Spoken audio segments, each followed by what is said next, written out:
ప్రమాద సమయాల్లో ఎటువంటి జాగ్రత్తలు తీసుకోవాలి అని కొంత ఎక్కిన తర్వాత ఫ్లైట్ ఎక్కిన తర్వాత దానికి సంబంధించిన వాళ్ళందరూ కూడా చెప్తూ ఉంటారు. జర్నీ చేసేటప్పుడు ఇది ఇలా ఉండాలి, ఇది ఇలా చెయ్యాలని చెప్తారు.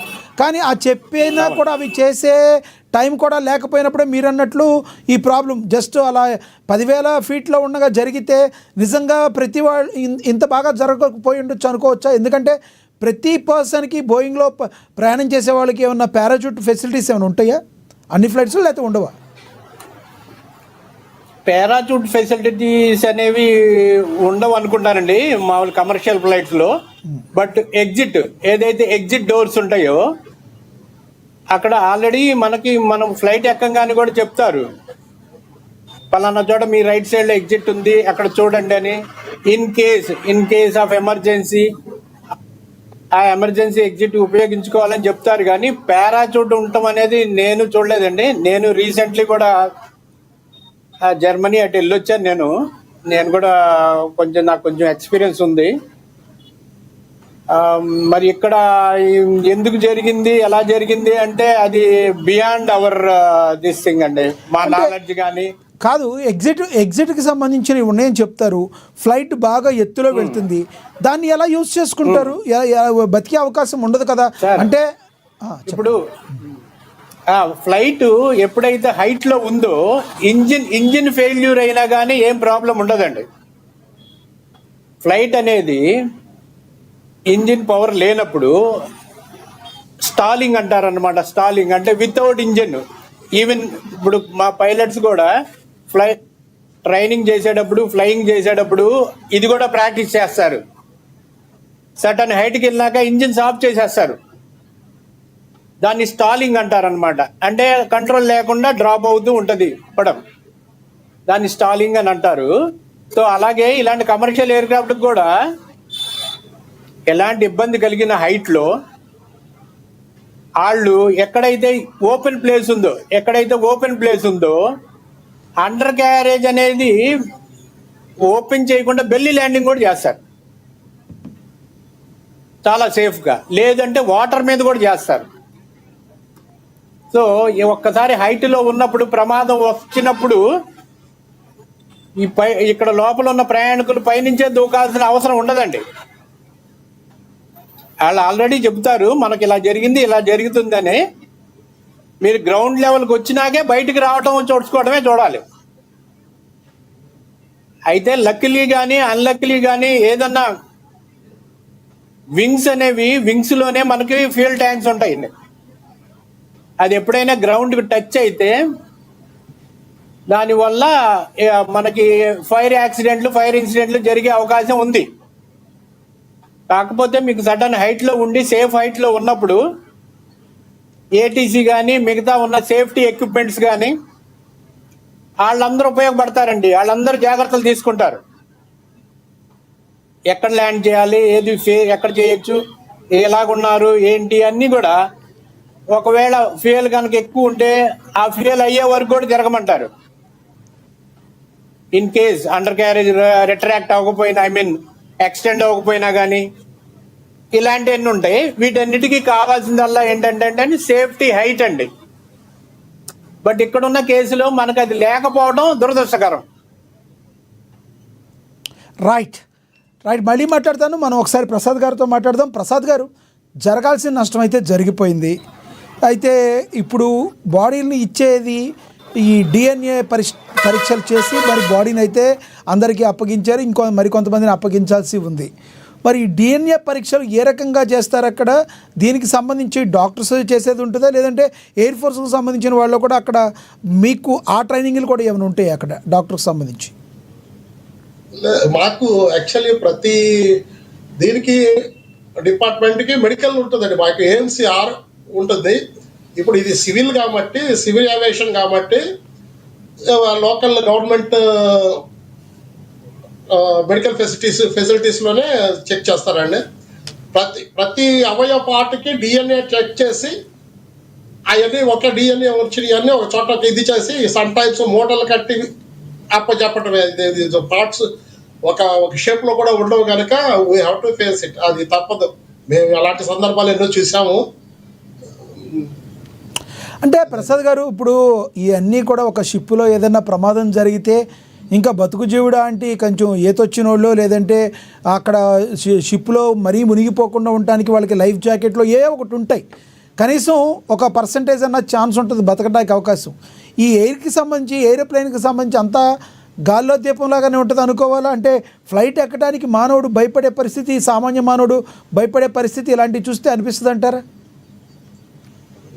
మళ్ళీ డెఫినెట్లీ అండి, ఎయిర్లో మనకి ఈ పారాచూట్ ఇచ్చినా కూడా సర్వైవల్ ఛాన్సెస్ తక్కువ ఉంటాయండి. ఒక సివిలియన్కి పారాచూట్తో దిగే కెపాసిటీ ఉండదు. అందులో ఆ సందర్భం వచ్చినప్పుడు కూడా ఒక హైట్లో వెళ్ళినప్పుడే ఇట్ ఈస్ టోటల్లీ మనకి హైట్ టోటల్ 600 కూడా 600 దాటి హైట్. మరి ఏటీసీ ఎందుకు రెస్పాండ్ అవ్వలేదు ఇన్ టైంలో, పైలట్ ఇన్ టైంలో ఎందుకు ఇచ్చేయలేదు, ఎక్కడ షాప్ జరిగిందో తెలియదండి. కంపల్సరీగా లేకపోతే అక్కడే engine hydraulic brakes, power brakes apply చేసి అక్కడ రైల్వే ఎండ్లోనే ఆపే ప్రయత్నం చేస్తే కనీసం కొంచెం ఎయిర్ క్రాఫ్ట్ డ్యామేజ్తో లైఫ్లు సర్వైవ్ అయ్యాయి. మరి అది ఎందుకు జరగలేదో మనకి ఫ్యాక్ట్స్ అన్ని ఆ బ్లాక్ బాక్స్ వచ్చిన తర్వాత తెలుస్తాయండి. మనం ఇప్పుడు ఏమి అనలైజ్ చేయలేము వాటి మీద. ఇట్ ఇది ఇంకొకటి లేటెస్ట్ చెప్పండి ప్లీజ్, కంటిన్యూ. లేటెస్ట్గా ఒక టెక్నాలజీ అడాప్ట్ చేస్తున్నారండి. యాక్చువల్లీ ఈ మొత్తం ఫ్యూజులైజ్ అంటే ఇప్పుడు ఈ సిట్టింగ్ ఉన్న ప్రాంతం అంతా కూడా ఫ్యూజులైజ్ అంటారు. వింగ్స్ కాక్పెట్ వదిలేసి ఫ్యూజులైజ్ సపరేట్ చేసే టెక్నాలజీ ఏదో సమ్ ఎయిర్క్రాఫ్ట్స్ తయారు చేస్తున్నట్టు. అలాంటివి ఏమన్నా వస్తే మాత్రం ఇలాంటి ప్రాబ్లమ్స్ కొంచెం సేవ్ చేస్తుందండి. ఇంకొకటి ప్రసాద్ గారు, ఒక ఫ్లైట్కి సంబంధించి ఏదైనా ప్రాబ్లంలో ఇరుక్కుందా, ప్రాబ్లం ఏదైనా అయిందా ముందుగా తెలిసేది స్టాఫ్కి, ఐదర్ కెప్టెన్ కావచ్చు, లోపల ఉండే కో పైలట్ కానీ కావచ్చు. అయితే వీళ్ళు ఎప్పుడన్నా ఏదన్నా సిచ్యువేషన్లో చేతుల దాకా వచ్చాం, మనం ఏం చేయలేకపోతున్నాం అన్నప్పుడు వాళ్ళు సేఫ్గా ఏదైనా సేఫ్టీ మెటీరియల్ వాళ్ళకి తెలుసుద్ది కాబట్టి అలా బయటకు వచ్చేసిన సందర్భాలు ఏమైనా ఉన్నాయా ప్యాసింజర్స్ని వదిలేసి? నార్మల్లీ అలా జరగదండి. ఎందుకంటే పాసెంజర్స్ రెస్పాన్సిబిలిటీ టోటల్లీ ఆ క్యాప్టెన్ మీద ఉంటుందండి, ఫ్లైట్ క్యాప్టెన్ మీద, who is number 1 pilot. So ఈ కెనాట్ టేక్ దట్ ఛాన్స్. అసలు వాళ్ళని రక్షించే ప్రయత్నమే చేస్తారు. నెంబర్ ఆఫ్ టైమ్స్ అండి నార్మల్లీ ఈ ఎయిర్క్రాఫ్ట్స్ యాక్సిడెంట్స్ ఎలా జరుగుతాయి అంటే అండర్ క్యారేజ్ ఎక్స్ట్రాక్షన్, రిట్రాక్షన్ ఉంటుంది ఫ్లైట్ టేక్ ఆఫ్ ల్యాండింగ్ అప్పుడు. అవి ఫెయిల్ అయ్యి యాక్సిడెంట్లు జరుగుతూ ఉంటాయి సహజంగా. అది కానీ ఒక్కోసారి సమ్ టైమ్స్ ఫ్లైట్ నుంచి ల్యాండింగ్ చేయాల్సి వచ్చినప్పుడు అండర్ క్యారేజ్ స్ట్రక్ అయిపోద్ది, బయటికి రాదు, ఎక్స్ట్రాక్ట్ అవ్వదు. అలాంటప్పుడు పైలట్ ఏం చేస్తాడంటే చుట్టూతా తిప్పుకొని ఎక్కడైనా ఫీల్డ్స్ కానీ సమ్ టైమ్స్ వాటర్ ఏరియా ఉంటే అక్కడ ల్యాండ్ చేయడానికి ప్రయత్నిస్తాడు. Thereby at least maximum lives save చేయడానికి ప్రయత్నిస్తాడు. నేను అనుకుంటా పైలట్కి వాళ్ళకి ఉంటుందండి, వాళ్ళ మైండ్ సెట్ ఉంటుంది. వాళ్ళ dedicated services they cannot escape అంట. వాళ్ళు కావాలంటే బయటకు వచ్చేయచ్చు, పారాచూట్ తీసుకొని దూకేయచ్చు, కాకపోతే అలా చేయరు. అలా వస్తే ఒకవేళ వచ్చినా కూడా you will be taken to legal action అండి. ఎస్ ప్రసాద్ గారు మళ్ళీ మాట్లాడతాను. మనం ఒకసారి గుప్తా గారితో మాట్లాడదాం. గుప్తా గారు, టెక్నికల్గా ఎటువంటి జాగ్రత్తలు తీసుకుంటారు ప్రతి ఫ్లైట్ రన్వే దగ్గరికి వెళ్ళే ముందు ఎటువంటి చర్యలు తీసుకుంటారు, ఎటువంటి చెకింగ్స్ చేస్తారు సామాన్యంగా ఇలాంటి కమర్షియల్ ఫ్లైట్కి?